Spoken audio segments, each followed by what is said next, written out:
team of Truthseekers is on a mission. Scientists, historians, archaeologists, all on the trail of history's enigmas. Searching for the truth behind the greatest mysteries known to humanity. Chichen Itza, the lost metropolis of the ancient Mayan civilization of Central America. A vast temple complex, abandoned, sacrificed to the jungle. But what caused the fall of the Maya has long been a mystery. Was it overpopulation, a natural disaster, or a catastrophic war? In London, our team assemble. Our 4 Truthseekers combine decades of experience in different fields, but they all have one goal: to apply their knowledge and reveal the truth.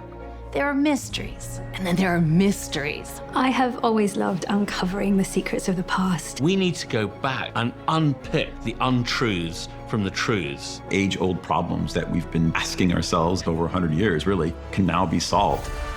They'll follow the clues left behind, unravel the secrets of the past, separate fact from fiction, and together, they'll uncover the truth behind the greatest mysteries ever.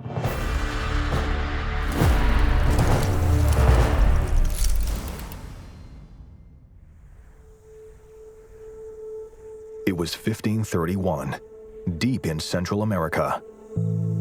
A group of Spanish soldiers were hacking their way through the dense rainforest when they stumbled onto something that seemed impossible. Carving through the trees was a paved road. As night fell, they followed it. The path led them to a lost city, where ancient ruins, half covered in trees and vines, towered over their heads. There were pyramids and grand temples built of limestone that glowed white in the moonlight. The Spanish soldiers had found one of the last great strongholds of the Maya civilization. They found Chichen Itza.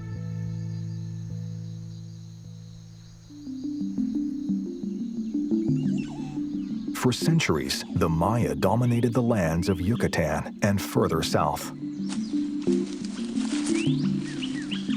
They traded, fought wars, and sacrificed to their gods. But one by one, the cities of the Maya were abandoned. A highly developed culture seemed to just fall apart.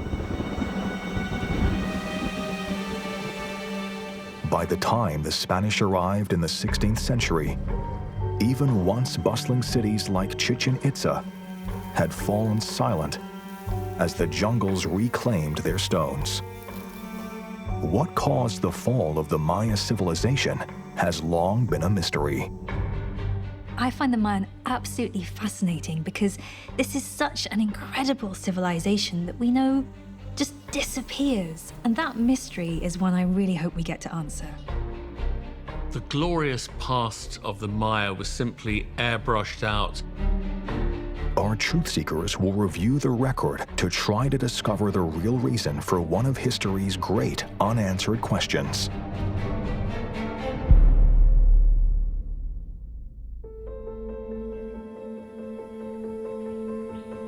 What really strikes you about Chichen Itza when you go there is the sheer scale of the building and its vastness.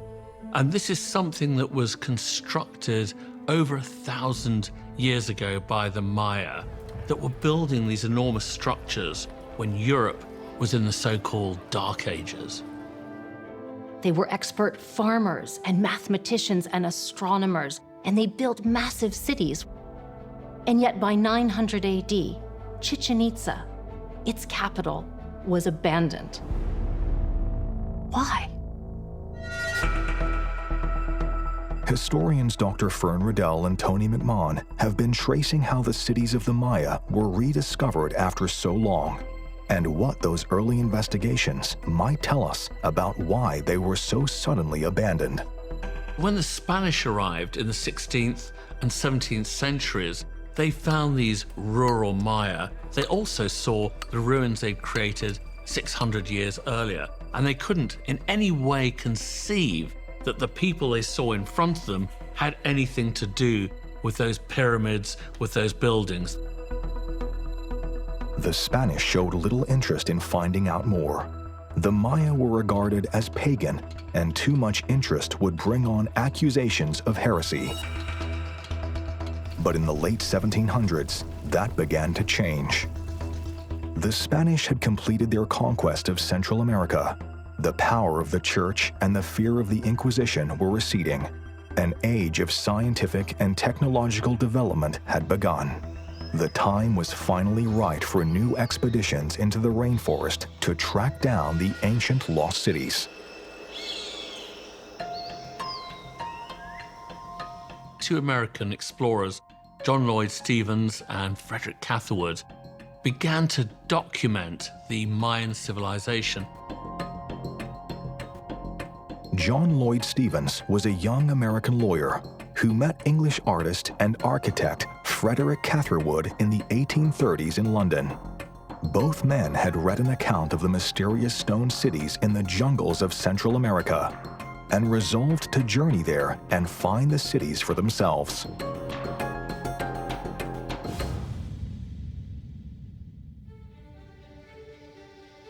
They began at the Maya city of Copan in modern-day Honduras in 1840. Over the next 2 years, they then moved in a great semicircle through the region. Hacking their way through the hot jungle, they discovered wonders. Stone cities with intricate carvings, sculptures covered with hieroglyphs, remnants of a powerful and sophisticated civilization. And it wasn't that people didn't know these pyramids were there, but nobody had bothered to go and map them out, to really study this long-lost civilization.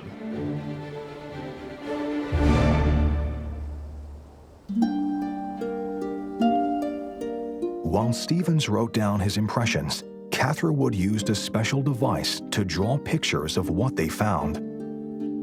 The camera lucida was portable and lightweight, and was able to transpose images directly onto the page, making precise recreations of the great monuments he and Stevens had found. After leaving Central America, Stevens and Catherwood produced 2 books about their travels. Both were hugely successful.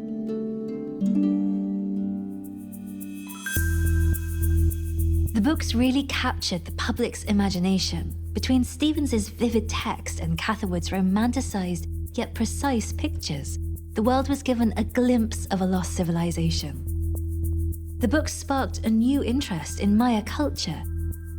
People began to ask who built these incredible cities in the jungle, and what made these people abandon such a seemingly idyllic life.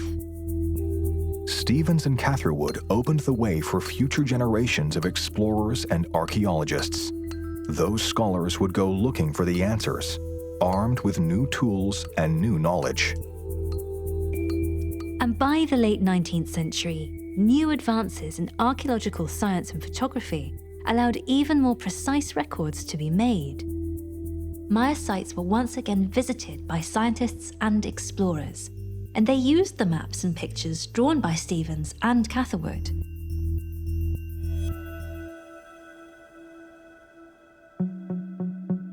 Foremost among the pioneering generation of explorers was the British archaeologist Alfred Maudsley. He would spend 2 decades in Central America recording the ruins of the Maya. He was the first scholar to make a detailed record of Chichen Itza. He first came to Chichen Itza in 1889. With a team of local laborers, he cleared away tree roots, earth and rubble that covered much of the monuments.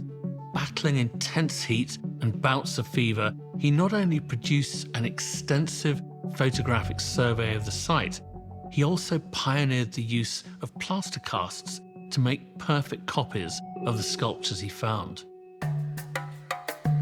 Chichen Itza is located in what is now southern Mexico, At the tip of the Yucatan Peninsula, 50 kilometers inland from the coast, the city is nestled deep in the rainforest.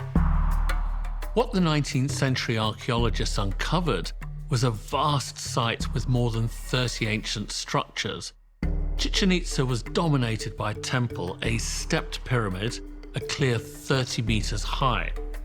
The Spaniards were so impressed they called it El Castillo, the castle. Surrounding it were terraces with monumental complexes of platforms, walls, and temples. But Chichen Itza wasn't only a religious and ceremonial site. It was also an urban center and hub of regional trade connected to other settlements by paved causeways that stretched out into the rainforest. Piece by piece, scholars and explorers like Maudsley built up a picture of this lost civilization. A sophisticated and advanced people whose roots in Central America stretched back almost 4,000 years. But early archaeologists came no closer to discovering why Chichen Itza and the other cities of the Maya had been abandoned and forgotten. They knew clues might be found in the thousands of inscriptions carved into the walls of the lost cities. But there was a problem. Nobody could translate them.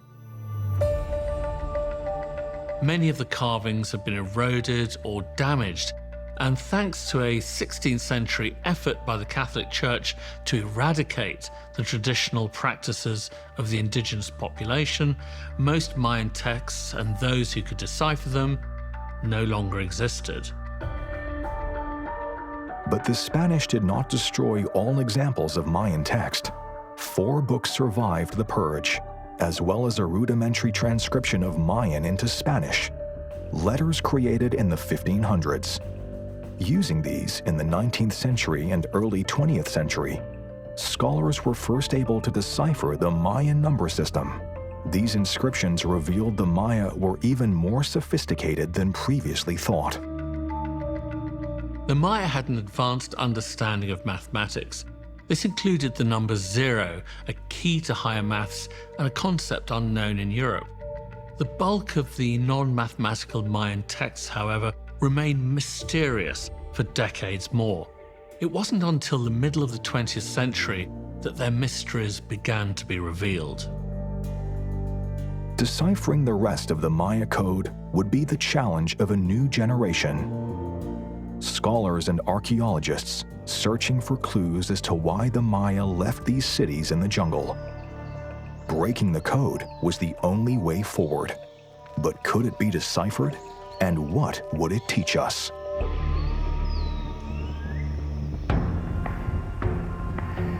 At the tip of the Yucatan Peninsula, the city of Chichen Itza looms over the ancient rainforest. With more than 2 million visitors a year, today it is one of the most popular tourist sites in Mexico. But for hundreds of years, the world forgot it existed. Chichen Itza was once one of the great cities of the Maya civilization, which flourished in Central America more than 1,000 years ago. But steadily, their cities were abandoned to the jungle, and the last memories of these ancient people were swept away. Ever since then, historians and archaeologists have puzzled over the mysteries that the Maya left behind. How did they live? And why did they leave?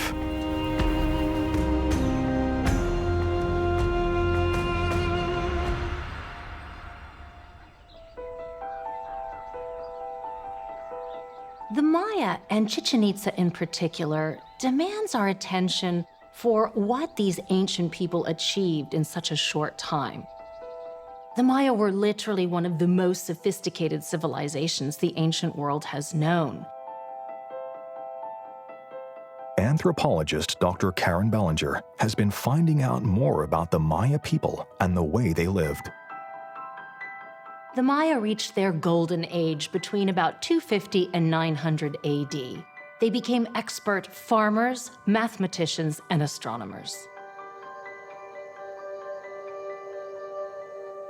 This was an era of intellectual and artistic flowering, an era that saw the Maya build cities of over 100,000 people and create trade routes spanning across Central America. In addition to Chichen Itza, the Maya developed power centers about 400 kilometers away in the southern lowlands at Tikal and Calakmul, which were previously thought to be ceremonial centers only. But now we know that's not the case. This shift was driven by a dramatic breakthrough. The Maya Code, which has baffled scholars for decades, was finally cracked. It was discovered that the Maya language combined two approaches. One, single symbols, which represented entire words. The other, syllabic symbols, which represented sounds which could be combined to form words and sentences. Put them all together, and you've got a full language. With this breakthrough, the Maya entered the written record, and our whole understanding of them changed. The idea of a peaceful population ruled by astronomer priests was gone. The translated inscriptions revealed a very different picture of Maya life, one that was more violent and complex than was ever suspected. As of now, we have the capacity to decipher approximately 90% of Maya writings. Some mysteries still remain, but this is a spectacular move forward.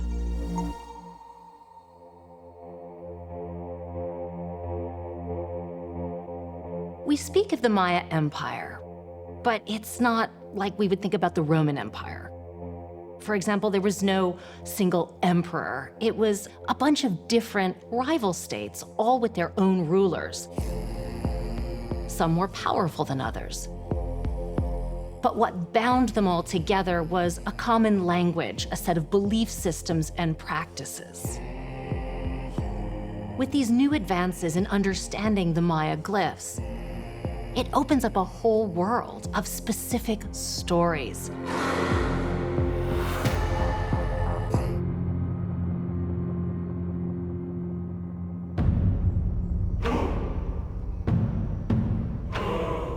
Maya society was strictly divided between different classes.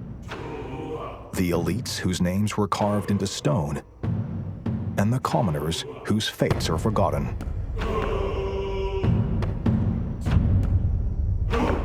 Ruling above them all in each city was a king.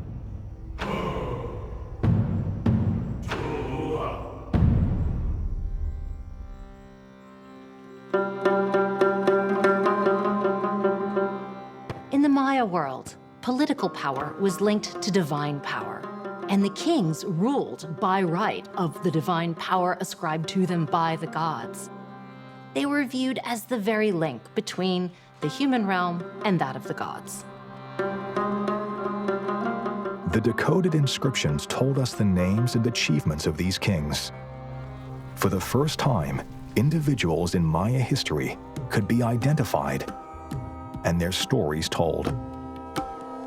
Deciphering the Maya code makes it possible to distill individuals from this mass of leaders that we know about in the Maya world to the reigns of individual kings, their births, their deaths, what they actually did when they ruled.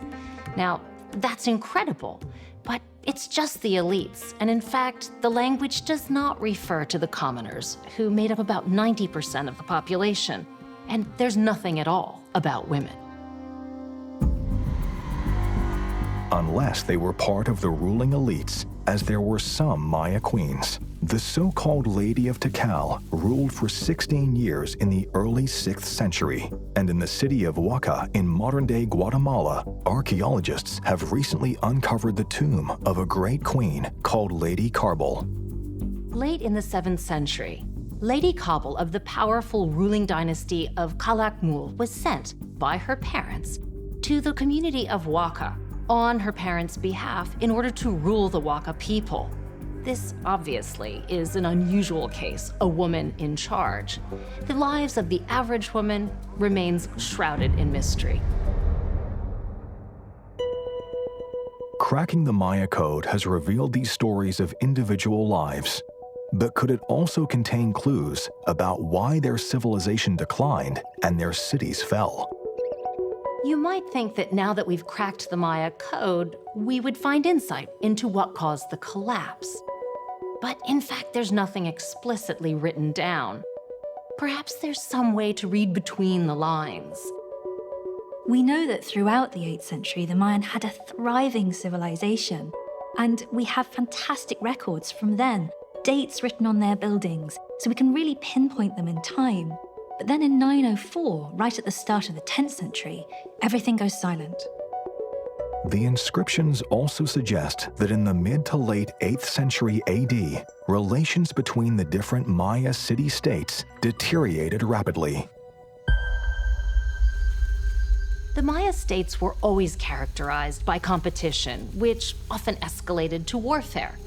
But in the 9th century, we really start to see a whole new level in the warfare, in its intensity, its frequency, in the number of captives taken.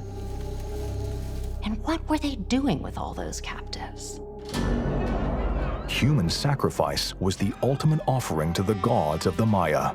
All of their most important religious rituals ended in bloodshed. The coronation of a new king, the building of a new temple, or any other major building project all called for human sacrifice. And what exactly was the ritual? It could have involved decapitation, removal of the heart, even removal of the skin, which the priest performing the ritual would then wear. The higher the status of the victim, the more value they had as a sacrifice. An enemy king would be most prized of all. Spiritual life was key to all aspects of Maya daily life, from agriculture to warfare to politics to religious practice itself, and the gods had to be placated regularly to ensure their favor. The 9th century sees an acceleration in human sacrifice, and from this one might infer that the Maya were feeling more anxious than usual and were seeking the gods to bolster their side. But however many victims the Maya sacrificed, it seems their gods were not listening. The Maya world became more and more unstable. Trade routes collapsed. Wars broke out. The Golden Age was coming to an end. And nowhere was this more evident than in Tikal. The city of Tikal traditionally had dominated the southern lowlands. But over the course of the 9th century, its population dwindled, its ruling dynasty collapsed, its palaces were burned, and by the end of the 10th century, the city was abandoned. But this was not the end of the Maya story. Survivors migrated north. There, new powers rose. Cities like Chichen Itza, the place that holds the key to unraveling the mysteries of the Maya, and the disappearance of an entire civilization. Thousands of years ago, the Maya dominated lands in what we now call Guatemala, Belize, Honduras, Mexico, and El Salvador. They built enormous cities of stone, with pyramids stretching up to the sky. And they grew rich through trade routes that crisscrossed the entire region. But by the 11th century, their great cities were being abandoned, their languages steadily forgotten, and their secrets lost.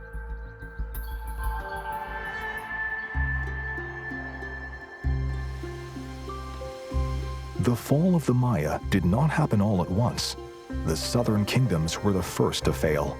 But this created a power vacuum. It allowed another Maya city further north to rise in their stead. And that city was Chichen Itza.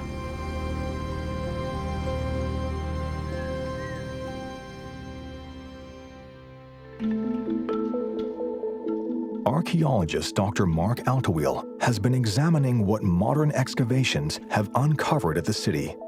to see what might have caused their sudden abandonment. It was a city during the so-called classic Maya phase, prior to the collapse of the Maya or decline of the Maya urban centers. So it was sort of relatively late in this classical Maya phase that it was occupied as a major urban site. Since the early exploration and surveys in the 19th century, archaeologists have learned a great deal about the history of Chichen Itza. Chichen Itza was a relatively latecomer in terms of when it becomes a true city. Around 832 is the earliest inscription we have of when it was a city. However, the site was certainly occupied much earlier. There's radiocarbon or charcoal evidence that indicates that the area was occupied about 1,000 years earlier.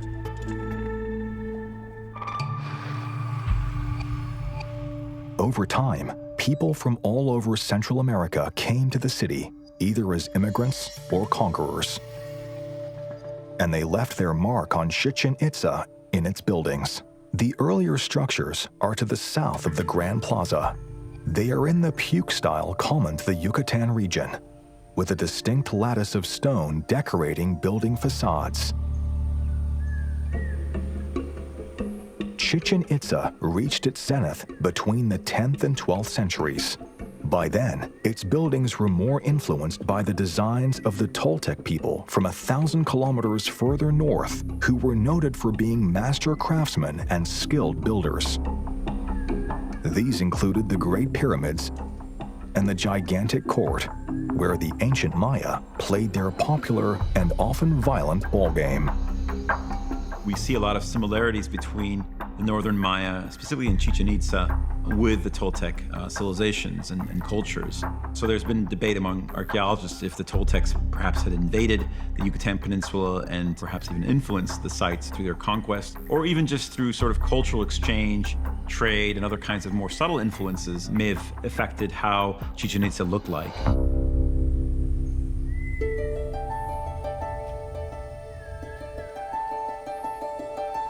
What is clear is that Chichen Itza was an attractive place to live in.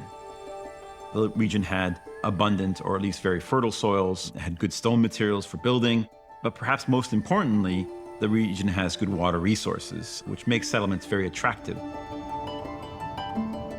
There are no rivers to be seen around Chichen Itza, and where there are lakes and swamps, their water is not drinkable, but looks can be deceiving.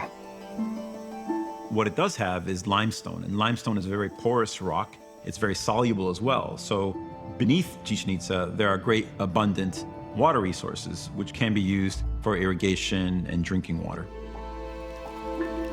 Hidden beneath the ground is a great system of underground caves, rivers and reservoirs, hundreds of kilometers in length. These are mostly inaccessible, except where the roof of an underground cave has collapsed, creating a sinkhole that reveals the fresh water to the open air. The Spanish invaders of the 16th century called these sinkholes cenotes.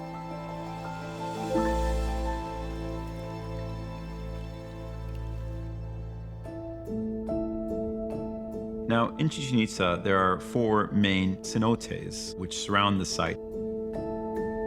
So it's very clear that these cenotes, these water holes effectively, were quite attractive for settlement. 2 of these cenotes, the Sacred Cenote and the Stalak or Iguana Cenote, are located in the temple site directly north and south of El Castillo, with Canjuyum in the east and Halton in the west, and still more in the surrounding jungle. The cenotes had a both sort of practical use in terms of the water they provided to the people. However, there's also a spiritual element. Cenotes are sacred areas, and particularly this sacred cenote, which served as a conduit to the underworld, as a place of worship, a place of pilgrimage, a place of sacrifice. In the 16th century, a Spanish bishop in the region named Diego de Landa recorded the deep connection the Maya had with water and the offerings they gave to their gods via the cenote. Not just precious items and jewels, but people as well. Human sacrifices to the Maya gods. In 1904, an American archaeologist decided to find out whether the bishop's story was true. In the early 20th century, Thompson goes to Chichen Itza and decides to investigate the cenotes. So he actually brings in a dredging machine and begins to empty out the sacred cenote, looking for the kinds of descriptions that were provided by the monks in the 17th century.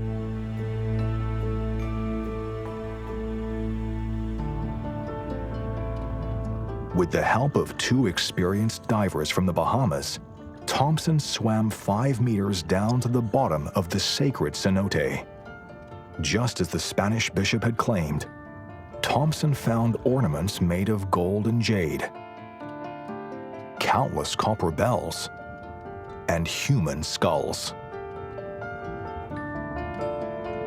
Now, many of these objects were not found locally to Chichen Itza. Rather, they were found in many areas. For instance, gold comes from the south, obsidian comes to the farther north.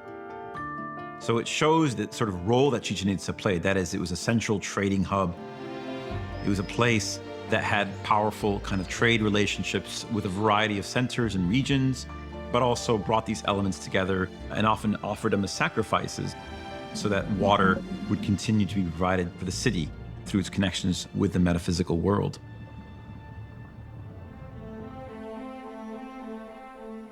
But the sacred cenote was not the only holy place in Chichen Itza. At the heart of the city was a great pyramid. Finished sometime in the 10th century, this was the monument the Spaniards called El Castillo. In fact, it was a temple dedicated to Kukulkan, the feathered serpent god.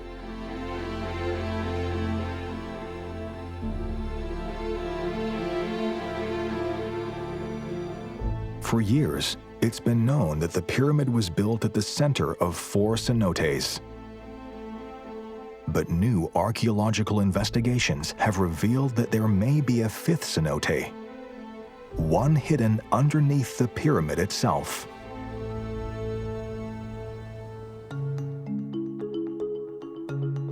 More recent investigations since mid-2010s, archaeologists have used non-invasive techniques to understand or study this pyramid. And so using this sort of electrodes placed at various locations to then create an image of the underground features, what they determined is that there's actually 2 older pyramids underneath the more recent, or the temple that we see today. What's even more interesting is that underneath all that, you have a 5-meter slab of limestone. And below that, you have another cenote, a hidden cenote, that was located underneath the temple. So effectively, the most sacred site on Chichen Itza sits on top of a cenote, of a water hole. The hidden sinkhole appeared similar in scale to the sacred cenote, and it would have been similarly important to the Maya, providing critical supplies of fresh water while also providing a gateway to the spirit realm.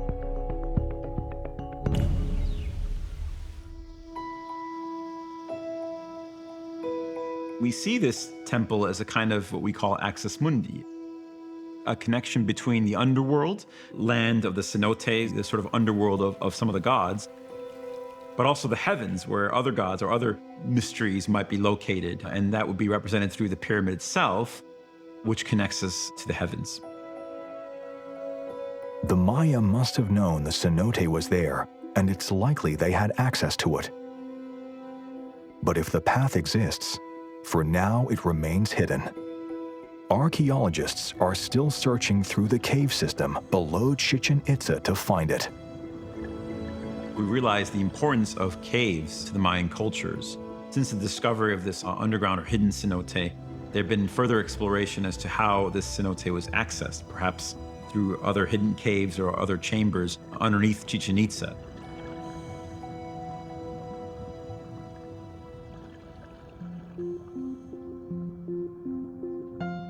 In 2019, a team of scientists mapping the cave system made an extraordinary discovery. squeezing through tiny tunnels beneath the city, they found a series of 7 underground chambers. They were filled with treasures untouched for 1,000 years. These were objects that looked like as if they literally were placed there yesterday. They found incense burners, vases, and other kinds of household, as well as more elaborate or even elite kinds of objects. But perhaps more interestingly, they found also the objects were dedicated to Telok, a god from the Toltec civilization as well. So that indicates that they actually worshipped a god that specifically relates to water and rain. These offerings were pleas for water.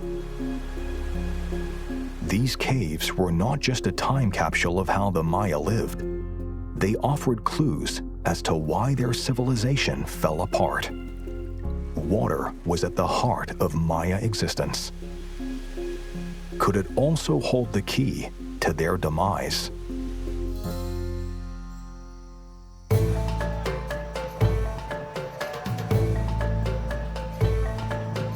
It's the spring equinox at Chichen Itza, one of the last great cities of the Maya civilization.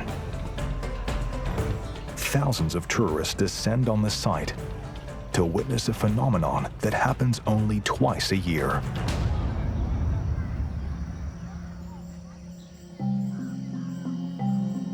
As the sun sets on El Castillo, the temple of Kukulkan, it casts shadows on the ancient stones. Shadows that look like a serpent, like Kukulkan himself, crawling down the side of the pyramid.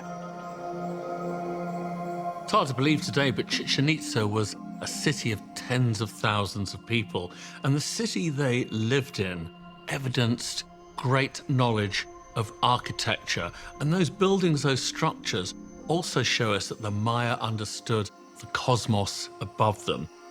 And that's reflected in the mighty structures below. But at some point, for whatever reason, the Maya abandoned Chichen Itza. Historians Tony McMahon and Dr. Fern Riddell have been evaluating all the evidence the Truthseekers have gathered. So here's what we do know.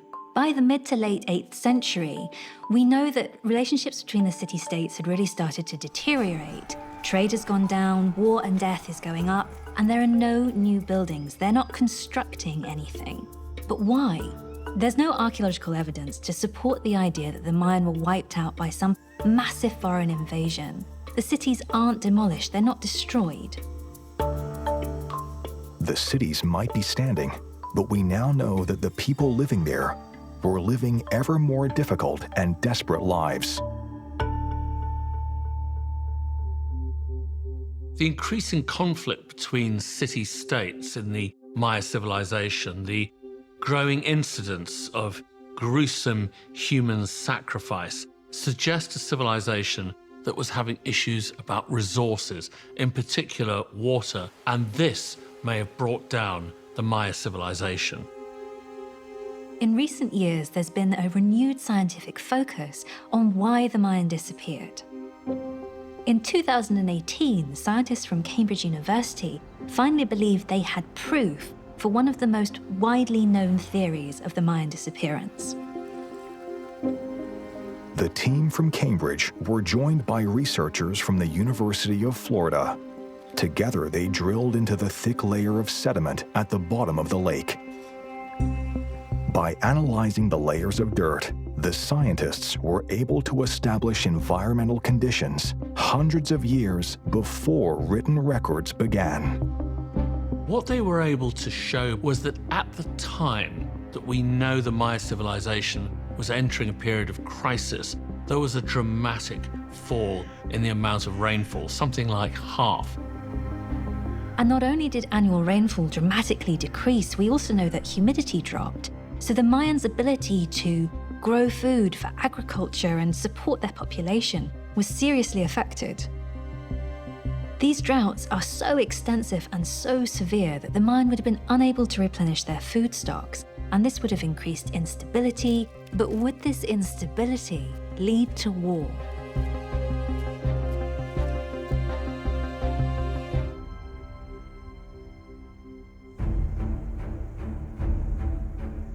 This could easily have been the spark behind the surge in fighting recorded in Mayan texts, as rival city-states fought for territory and access to reliable supplies of water. There is increasing tension, there is war. People from the rural areas pour into the cities looking for protection, looking for food, looking for shelter. But the cities can't absorb this number of people. They are placed under huge strains, and ultimately the cracks start to appear. It would have been an ongoing and deepening crisis. And the actions of the Maya themselves may even have made the drought worse. As their cities grew, more and more of the surrounding rainforest was cut back for farming and for construction.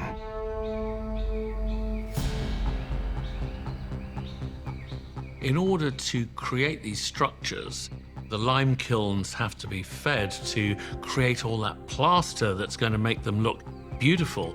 And to build a square meter of one of these structures required something like 20 trees to feed the fires. This rapid deforestation in the Maya southern lowlands was an environmental catastrophe. The cleared lands retained less of the sun's heat, reducing water evaporation, causing fewer clouds to form and producing less rain. The drought became even worse. The Maya were caught in a vicious and unsustainable cycle of failing crops, disease, and war.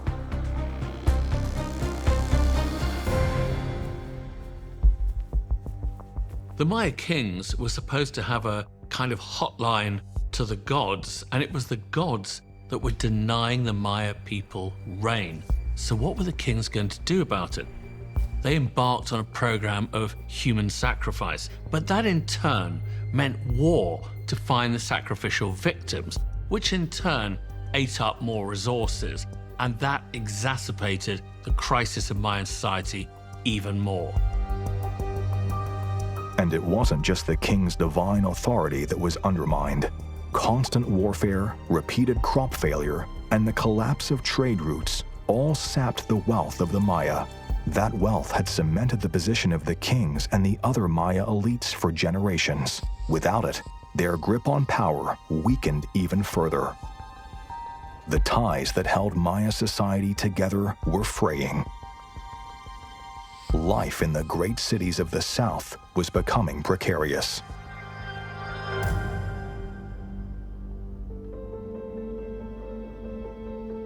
So if you destroy your ecosystem, and you're in a period of drought, and you have to go to war, your civilization is really going to struggle to survive. Mayan society was locked into a deadly spiral of drought, competition, and scarcity, and it hit the southern parts of the Maya civilization first. Now, this kind of benefited Chichen Itza in some ways. It became the focal point of the Maya civilization. It had a kind of golden age. The underlying tensions were going to grow and grow to the point where they would swallow the Maya civilization. For a century or more, Chichen Itza became the most important and most powerful of the Maya kingdoms. But the problems faced by the southern cities followed the Maya north. Drought spread to Chichen Itza as well. The proof can be found in one of those all-important cenotes.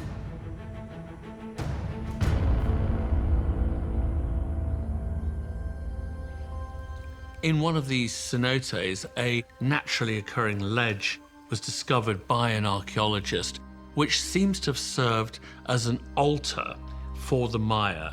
Now, there were traces of charcoal on the walls, there were stingray spines that were clearly part of a Maya ritual.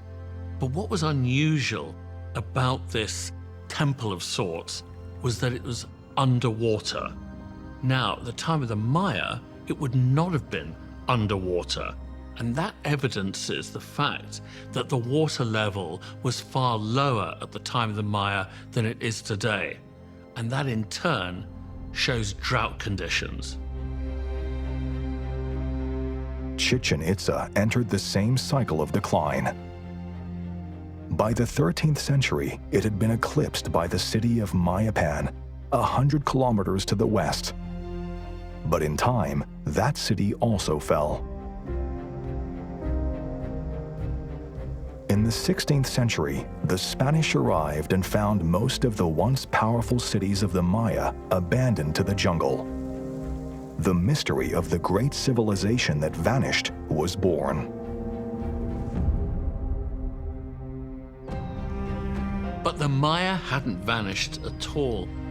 The glorious past of the Maya was simply airbrushed out, demeaned even by the Spanish. It suited their propaganda to present the Maya as utterly uncivilized, savage, and therefore worthy of being colonized. So the Maya civilization was simply forgotten. The descendants of the people of Chichen Itza and the other great cities of the Maya still live in the region. Despite the efforts of the colonial Spanish authorities to stamp out the Maya way of life, many old traditions and languages survived. Their spectacular cities may now belong to the tourists and the archaeologists, but the vibrant culture that once echoed through the stone streets of Chichen Itza still lives on in the hearts of the Maya people and the lifeblood of Mexico today.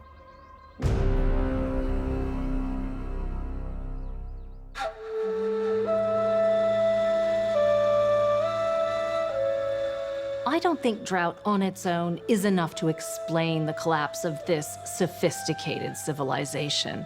But the fact is that the Maya deforested their own land just at a time when drought was rearing its ugly head.